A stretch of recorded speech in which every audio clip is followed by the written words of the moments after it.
নমস্কার, নিউজ নাওয়ে আপনাদের সকলকে স্বাগত। আমি সুমি রয়েছে আপনাদের সাথে। চলে যাব বিস্তারিত খবরে।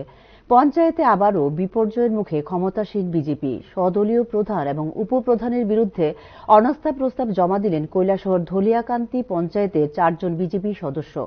ফলে পঞ্চায়েতে ক্ষমতা দখলে রাখা নিয়ে চিন্তায় রয়েছে দল। 11 আসন বিশিষ্ট এই পঞ্চায়েতে বিজেপির মোট সদস্য 7 জন। তাদের মধ্যে 4 জন সদস্য জেলা পরিষদ অফিসে অনাস্থা প্রস্তাব জমা দিয়েছেন মঙ্গলবার। কোনো উন্নয়নমূলক কাজ করছে না প্রধান এবং উপপ্রধান। এই বিষয়ে তাদেরকে বোঝানো হলেও কাজের কাজ হয়নি কিছুই বলে অভিযোগ করেছেন তারা। তাই এই অনাস্থা প্রস্তাব জমা দেওয়া হয়েছে বলেও জানিয়েছেন সংশ্লিষ্ট সদস্যরা।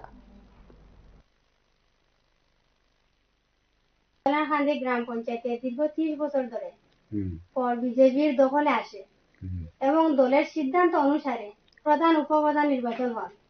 কিন্তু দুঃখের বিষয়, আমাদের প্রধান উপপ্রধান উন্নয়নমূলক কোনো কাজ চালাচ্ছেন না।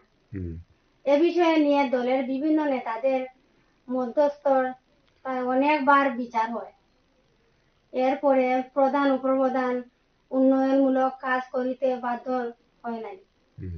তাই আমরা 27/1/2025 তারিখে ডিপিও মহোদয়ের নিকটে প্রধান উপপ্রধানের এর উপর অনাস্থা দিচ্ছি এবং মাননীয় ডিপিও মহোদয়ের যথাসম্ভব তাড়াতাড়ি আস্থা ভোটের মাধ্যমে প্রধান উপপ্রধান নির্বাচন করে দেওয়ার আবেদন করেছি।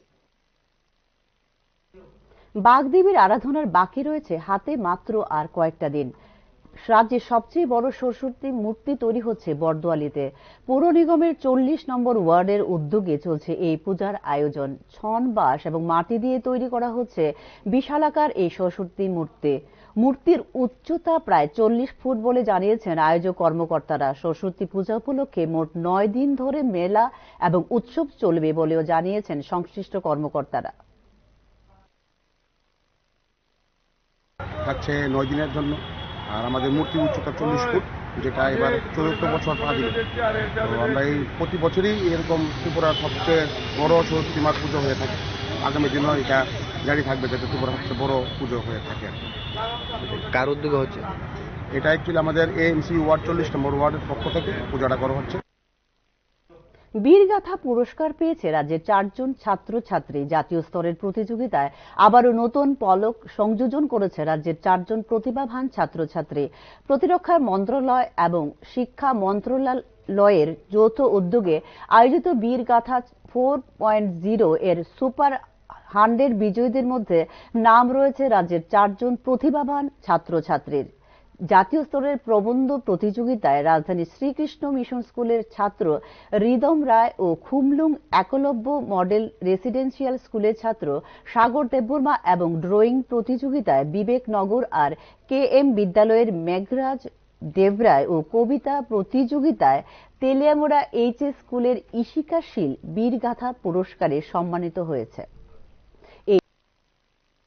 খোয়াই জেলার তেলিয়ামুড়া মহকুমার তেলিয়ামুড়া দ্বাদশ শ্রেণী বিদ্যালয়ের 7ম শ্রেণীর ছাত্রী ইশিকা শীলকে বিদ্যালয়ের তরফে মঙ্গলবার সংবর্ধনা জ্ঞাপন করা হয়।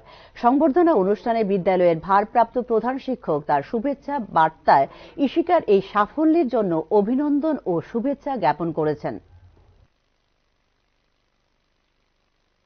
আমাদের এই তেলিয়ামুড়া দ্বাদশ শ্রেণী বিদ্যালয়ে ইশিকা শীল ক্লাস 7 বীরগাথা 4.0 রাজ্য স্তর থেকে জাতীয় স্তরে যখন ওর কবিতা পৌঁছায়, সেটা সিলেক্টেড হয়েছে, তাই জাতীয় স্তরে পুরস্কৃত হয়েছে। আজ আমরা ইশিকাকে নিয়ে এখানে একটা ক্ষুদ্র অনাড়ম্বর সংবর্ধনা অনুষ্ঠান করেছি ইশিকার সফলতার জন্য, এবং তেলিয়ামুড়া দ্বাদশ বিদ্যালয়ের অন্যান্য ছাত্রছাত্রীরা এই ইশিকাকে দেখে অনুপ্রাণিত হবে এই আশা রেখে, এবং আমরা অত্যন্ত গর্বিত ইশিকার এই সফলতার জন্য। বিদ্যালয়ের সকল ছাত্রছাত্রী, শিক্ষক শিক্ষিকারা অক্লান্ত পরিশ্রম করেছে এবং ইশিকার জন্য সবাই সর্বতভাবে অভিনন্দন জ্ঞাপন করে। এখনকার মতো সংবাদ এই পর্যন্তই। নমস্কার।